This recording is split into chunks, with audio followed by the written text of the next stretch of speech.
الحمدللہ رب العالمین والصلاۃ والسلام علی اشرف الانبیاء والمرسلین۔ ناظرین اکرام، جس وقت میں آپ سے مخاطب ہوں، اللہ کرے کہ جب یہ ریکارڈنگ اپلوڈ ہو تو اس وقت سرزمین انبیاء فلسطین کے اوپر جو ظلم و ستم جاری و ساری ہے، اللہ کرے کہ وہ تاریک شام، وہ تاریک رات ختم ہو چکی ہو، اور اہل فلسطین، اہل غزہ جس ظلم و ستم کا سامنا کر رہے ہیں، خدا کرے کہ یہ جو رات ہے یہ زیادہ طویل نہ ہو، ان کی آزمائش کو اللہ تعالیٰ ختم کر چکا ہو۔ ہم اللہ تعالیٰ سے دعا گو ہیں۔ ناظرین کرام، یہاں پہ ٹھنڈے کمروں میں بیٹھ کے بات کرنا، بولنا، ریکارڈنگ کروانا بہت آسان ہے، لیکن میدان کے اندر اس ظلم و ستم کو برداشت کرنا، اس ظلم کو سہنا اور اپنے بچوں کو اپنے ہاتھوں میں مرتے دیکھنا، ان کو ملبے کے تلے دفن ہوتے دیکھنا، یہ آسان بات نہیں ہے، یہ آسان کام نہیں ہے۔ اللہ تعالیٰ اپنی خاص رحمت کرے اور ہمارے بھائیوں اور ہمارے بہنوں، ہماری ماؤں، ہمارے بچوں کے حال پہ رحم کرے، اور ہم سب لوگ ان کا جو ہے وہ درد محسوس کریں، اور اپنے طور پہ ہم جو کچھ کر سکتے ہوں ہم ان کے لیے کریں۔ ناظرین کرام، ذاتی طور پہ بطور مسلمان ہم لوگ کیا کر سکتے ہیں، ہمیں کیا کرنا چاہیے؟ تو میں اس حوالے سے یہ گزارش کروں گا کہ ہمیں جذباتی جو کام ہیں یا جذباتی معاملات ہیں، یا جو ہے جذبات میں آ کے کوئی فیصلہ کرنے کے بجائے ہمیں جو ہے وہ ایک ویژن کے تحت، ایک گول کے تحت، ایک لانگ ٹرم پالیسی کے تحت سوچنا چاہیے، سمجھنا چاہیے کہ کیوں ایک چھوٹا سا ملک ہم پر قابض ہو گیا، ہمارے بھائیوں پہ قابض ہو گیا، اور چند لاکھ کی آبادی جو ہے وہ اس وقت پوری دنیا کے جو مسلمان ہیں وہ ان کے سامنے بے بس ہیں، اور ان کے خلاف جو ہمارے حکمران ہیں وہ آواز کیوں نہیں اٹھا سکتے ہیں؟ تو اس حوالے سے ہمیں ایک لانگ ٹرم پالیسی بنانی چاہیے، لانگ ٹرم سوچنا چاہیے، ایک ویژن کے تحت آگے بڑھنا چاہیے۔ ناظرین کرام، دیکھیے، جب ہمارے بھائیوں پہ، فلسطینیوں پہ ظلم ہو رہا ہے تو ایسے میں ہم نے عہد کرنا ہے، ہم نے وعدہ کرنا ہے کہ ہماری زندگی پہلے کی سی زندگی نہیں ہوگی، ہماری زندگی پہلے سے چینج ہوگی۔ اگر انہوں نے ایجوکیشن کے میدان میں، سائنس کے میدان میں، میڈیا کے میدان میں انہوں نے بہت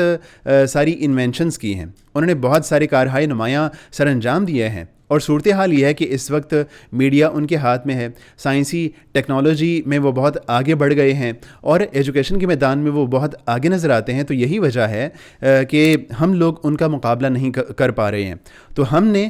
سوچنا ہے، آج ہی یہ عہد کرنا ہے کہ ہم خود اپنی زندگی میں یہ واضح چینج لے کے آئیں گے کہ ہم جو سوچیں گے ایک لانگ ٹرم سوچیں گے، ہم ایک ویژن کے تحت سوچیں گے، ہم اپنے بچوں کو اس نہج پہ تیار کریں گے جس طرح وہ اپنے بچوں کو جب وہ ماں کے پیٹ میں ہوتے ہیں تبھی سے تیار کرنا شروع کر دیتے ہیں۔ ان کا ایک خاص گول ان کو بتایا جاتا ہے، ان کا ایک خاص ویژن ان کو دیا جاتا ہے۔ تو ہم نے صرف جذبات میں آ کے کوئی فیصلہ کرنے کے بجائے ایک ویژن کے تحت سوچنا ہے، اپنی اولادوں کو اس ویژن کے تحت تیار کرنا ہے، چاہے ہم ایجوکیشن کے میدان میں ہمارے بچے ہوں، ہمارے بچے جو ہے وہ کسی یونیورسٹی، اسکول، کالج میں ہوں،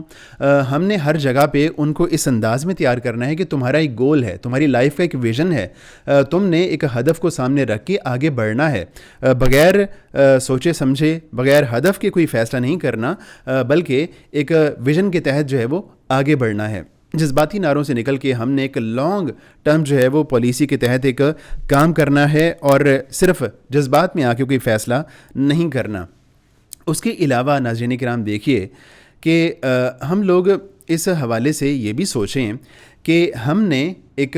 اپنے لیے جو ہیلدی لائف سٹائل ہے وہ ہم نے چوز کرنا ہے۔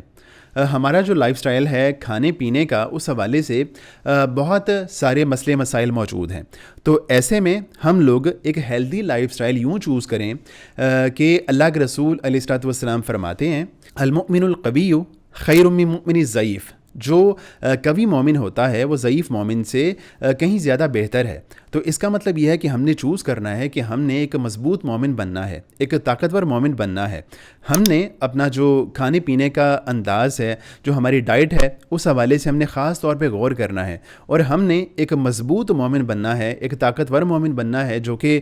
کفار کا اور جو ہمارے دشمن ہیں جب ضرورت پڑے ان کا سامنا کرنے کے قابل ہو. ناظرین کرام, اس کے علاوہ ایک کرنے کا کام یہ ہے, جو کچھ تجاویز ہیں,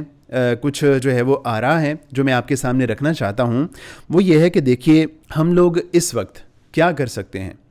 ہم لوگ نمبر 1 یہ کہ احتجاج کر سکتے ہیں. ہم اپنا احتجاج ریکارڈ کرائیں ہر سطح پہ. ہم اگر پرامن احتجاج کی ضرورت پڑے باہر نکل کے سڑکوں پہ, ہم پرامن احتجاج کریں اور باہر نکل کے اپنا احتجاج ریکارڈ کروائیں, اور یوں اپنے فلسطینی بھائیوں کا کسی نہ کسی حد تک ان کے متعاون ہوں اور ان کے ساتھ کھڑے ہوں. یہ احتجاج سڑکوں پہ نکل کے بھی ہو سکتا ہے, یہ احتجاج سوشل میڈیا پہ بھی ہو سکتا ہے. جس بھی انداز میں ایک شخص احتجاج کر سکتا ہو اس کو اپنا احتجاج ریکارڈ کروانا چاہیے ہے. اس کے علاوہ ناظرین کرام, دعا ایک مومن کا, ایک مسلمان کا ہتھیار ہے. ہم نے اس سے غافل نہیں ہونا, ہم نے اس کو لائٹ نہیں لینا. بعض دفعہ لوگ یہ بات کہتے ہیں کہ جی اب دعاؤں سے بات بہت آگے بڑھ گئی ہے, میدان کارزار میں نکلنے کی ضرورت ہے, میدان میں نکلنے کی ضرورت ہے. بہت اچھی بات ہے. اگر کوئی حکومت یہ فیصلہ کرتی ہے کہ ہم اہل فلسطین کے ساتھ باقاعدہ ان کے شانہ بشانہ یوں کھڑے ہوں گے کہ میدان میں موجود ہوں گے, تو بہت اچھی بات ہے اور ایسا ہونا چاہیے. اور حکومتوں کو اس بات پہ, جو لوگ ہیں ان کو اپنی حکومتوں پہ اس بات کا زور دینا چاہیے کہ وہ نکلیں اور اہل فلسطین کے ساتھ شانہ بشانہ کھڑے ہوں, اور باقاعدہ ویپن کی اگر ضرورت پڑے تو ویپن کے لحاظ سے, افرادی قوت کی ضرورت پڑے تو افرادی قوت کے لحاظ سے ان کے ساتھ کھڑے ہونا چاہیے. اور اس کے علاوہ جو اگر ایسی صورت پیش نہیں آتی ہے تو ہم کم از کم یہ ضرور کریں کہ اپنا جو دعا ہے اس کو ضرور کسی بھی صورت میں ہم چھوڑیں نہیں. اہل فلسطین کے لیے, اہل غزہ کے لیے, مظلوم مسلمانوں کے لیے, شہداء کے لیے, زخمیوں کے لیے دعائیں, مناجات, اور اس حوالے سے اللہ تعالیٰ سے جو ہے ان کی ثابت قدمی اور ان کے حوالے سے دعاؤں کا ضرور بضرور اہتمام کرتے رہیں. اللہ کے رسول علیہ الصلوۃ والسلام کا ارشاد مبارک ہے کہ آپ علیہ الصلوۃ والسلام فرماتے ہیں کہ جو بندہ ایک مسلمان اپنے مسلمان بھائی کے لیے دعا کرتا ہے تو اللہ تعالیٰ ایک فرشتہ مقرر کر دیتے ہیں جو کہتے ہیں کہ اے اللہ اس کے لیے بھی ویسا ہی ہو جیسی یہ دعا کر رہا ہے. تو ایک مسلمان کو, اہل فلسطین کو اس عالم میں جب کہ ظلم و بربریت ہے اور تاریخ کا بدترین ظلم و ستم جاری ہے, ایسے میں دعاؤں کے ذریعے ان کے ساتھ ضرور شامل ہونا چاہیے. اس کے علاوہ ناظرین کرام, ایک اور چیز ہمیں جو ہے وہ ان کی مصنوعات کا, ان کی اشیاء کا بائیکاٹ کرنا چاہیے. چاہے وہ مصنوعات اسرائیل کی براہ راست ہوں, چاہے وہ امریکہ کی ہوں, چاہے وہ یورپ کی ہوں, چاہے وہ UK کی ہوں, ہمیں ان سب چیزوں کا بائیکاٹ کرنا چاہیے. اور اگر ہم اتنا بھی نہیں کر سکتے ہیں اپنے فلسطینی بھائیوں کے لیے تو پھر ہم کس منہ سے جو ہے وہ بات کرتے ہیں اہل فلسطین کے حقوق کی. ہم کس منہ سے بات کرتے ہیں کہ اہل فلسطین جو ہے وہ ظلم و ستم کا نشانہ بن رہے ہیں. اگر ہم میدان کارزار میں نہیں جا سکتے ہیں, وہاں پہنچ کے نہیں لڑ سکتے ہیں, تو ناظرین کرام ہمیں یہ ضرور کرنا ہوگا کہ کم از کم ہم ان کی اشیاء کا بائیکاٹ کریں. اور اب تو ان کی اشیاء کا پتہ چلانا قدرے مشکل بات نہیں رہی ہے. ایپس موجود ہیں, آپ ان ایپس کے ذریعے سے ان کی چیزوں کا پتہ لگوا سکتے ہیں. آپ جو ہے وہ جو بار کوڈ ہے وہ سکین کر کے پتہ لگوا سکتے ہیں کہ کون سی پروڈکٹ ایسی ہے جو کہ اسرائیل کی یا امریکہ یا UK کی ہے اور جس کا ہم نے بائیکاٹ کرنا ہے. تو ہم نے اپنے طور پہ ہم جس حد تک بائیکاٹ کر سکتے ہیں ان کی چیزوں کا, ان کا بائیکاٹ کریں, کیونکہ جب ہم ان کی مصنوعات خریدتے ہیں تو الٹیمیٹلی ہم جو پیسہ ہوتا ہے وہ ان کو بھیج رہے ہیں, اسرائیل کو بھیج رہے ہیں, ہم وہ پیسہ امریکہ کو بھیج رہے ہیں, ہم وہ پیسہ UK کو بھیج رہے ہیں. اور اس بات میں کوئی دو رائے نہیں ہے کہ اسرائیل اور امریکہ میں کوئی فرق نہیں ہے. جتنے معاملات ہو رہے ہیں, اسرائیل فلسطینیوں پہ ظلم ڈھا رہا ہے, اس میں ناظرین کرام امریکہ کا پورا حصہ ہے, پورا وہ اسلحہ فراہم کر رہے ہیں, پوری فوجی امداد دے رہے ہیں, پوری مالی امداد ان کو دے رہے ہیں. تو امریکہ UK اسرائیل میں کوئی فرق نہیں ہے, وہ ان کے شانہ بشانہ کھڑے ہوئے ہیں. تو ہم نے کوشش کرنی ہے کہ ہم اس کے بدلے میں جو لوکل پروڈکٹ ہیں، جو پاکستان کے پروڈکٹ ہیں، ان کو ہم پروموٹ کریں گے۔ لوگ بات کرتے ہیں کہ ہم جو ہے وہ KFC کا بائیکاٹ کریں، بہت اچھی بات ہے، میکڈونلڈس کا بائیکاٹ کریں، بہت اچھی بات ہے، پیپسی کا، کوک کا بائیکاٹ کریں، اور اس کے مقابلے میں وہ جو پاکستانی مصنوعات ہیں ان کی بات کرتے ہیں۔ تو صحیح ہے، ہم ان جو پاکستان کی مصنوعات ہیں ان کو استعمال کریں، لیکن جس طرح میں نے پہلے کہا کہ ہم نے اس سارے سینیریو کے بعد یہ فیصلہ کرنا ہے کہ ہم نے ایک ہیلدی لائف سٹائل چوز کرنا ہے، تو اس میں ہم یہ فیصلہ کریں کہ جو کولڈ ڈرنک ہے وہ ہماری زندگی کا لازمی حصہ نہیں ہونا چاہیے۔ اگر ہم نے پیپسی استعمال نہیں کرنی تو ہم پاکستانی جو کولڈ ڈرنکس ہیں ضروری نہیں ہے کہ لازمی ہم ان کو پروموٹ کریں۔ یہ کوئی فائدے کی چیز تو نہیں ہے، اس سے کوئی ہیلدی لائف سٹائل تو بندے کا جو ہے وہ بنتا نہیں ہے۔ تو ایسے میں ہم اگر ان کی چیزوں کا بائیکاٹ کریں تو ایسی پاکستانی مصنوعات جو کہ ہماری صحت کے لیے نقصان دہ ہیں، ہم ساتھ ساتھ ان سے بھی بچنے کی کوشش کر سکتے ہیں۔ تو ناظرین کرام، اہل فلسطین جو ان پہ ظلم ہو رہا ہے،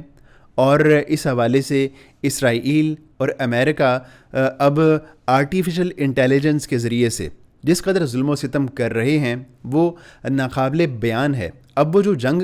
ناظرین کرام ہے وہ انسانوں کی جنگ کم رہ گئی ہے، اب مشینوں کی جنگ زیادہ ہو گئی ہے، اور مشینوں کی جنگ اس طرح کہ وہ آرٹیفیشل انٹیلیجنس کے ذریعے سے پتہ لگواتے ہیں کہ کون ہمارا دشمن ہے۔ اور جس طرح کہ پچھلے دنوں ایک خاتون نے مائکروسافٹ آفس میں احتجاج کیا اور کہا کہ تم نے جو آرٹیفیشل انٹیلیجنس ہے، AI کی جو چیزیں ہیں، تم نے ان کو فراہم کی اسرائیل کو، اور اس کے بدلے میں اسرائیل نے اٹیک کیا فلسطینیوں کے اوپر، اور تمہاری وجہ سے جینوسائیڈ ہو رہا ہے، تمہاری وجہ سے بچے، خواتین، مرد مر رہے ہیں۔ تو اس نے جو ہے وہ جب احتجاج ریکارڈ کروایا تو اس کو وہاں سے نہ صرف نکال دیا گیا بلکہ اس کو جاب سے بھی فائر کر دیا گیا۔ تو وہ ہماری بہن، ہماری بہت زیادہ داد کی مستحق ہے کہ جس نے اپنی $20,000 کی جو جاب تھی اس کو رسک پہ ڈالا، اور اس کے بعد اس کو نکال بھی دیا گیا۔ تو ناظرین کرام، اب ہوتا یہ ہے کہ AI کے ذریعے سے پتہ لگوایا جاتا ہے۔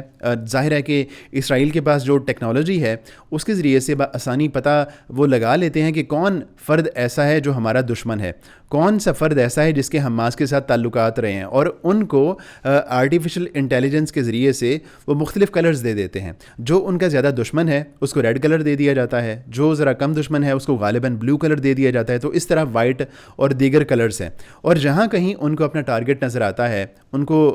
کمپیوٹر کی اسکرین پہ لگتا ہے کہ فلاں جگہ پہ ریڈ کلر میں ہمارا ٹارگٹ موجود ہے، تو وہ بغیر کچھ سوچے، بغیر کچھ سمجھے کہ اس ریڈ کلر کے ایک ٹارگٹ کو مارنے کے لیے ان کو 20 دوسرے لوگوں کو مارنا پڑے گا، تو وہ اس سے بھی کسی قسم کا کوئی دریغ نہیں کرتے ہیں، اور ایک ٹارگٹ کو مارنے کے لیے ناظرین کرام وہ پوری بلڈنگ کو اڑا دیتے ہیں، اور یہ بھی نہیں سوچتے کہ اس کے اندر انسان موجود ہیں، معصوم انسان موجود ہیں، معصوم بچے موجود ہیں، معصوم خواتین موجود ہیں۔ تو اس لحاظ سے تاریخ کا بدترین ظلم و ستم، تاریخ کی بدترین جینوسائیڈ اس وقت اس مہذب دنیا جس کو کہا جاتا ہے اس میں جاری و ساری ہے۔ اللہ تعالیٰ سے دعا ہے کہ اللہ تعالیٰ اس ظلم کی رات کو مختصر کر دے، اور اہل فلسطین، اہل غزہ کی اپنی خاص رحمت سے مدد فرمائے۔ وآخر دعوانا ان الحمد للہ رب العالمین۔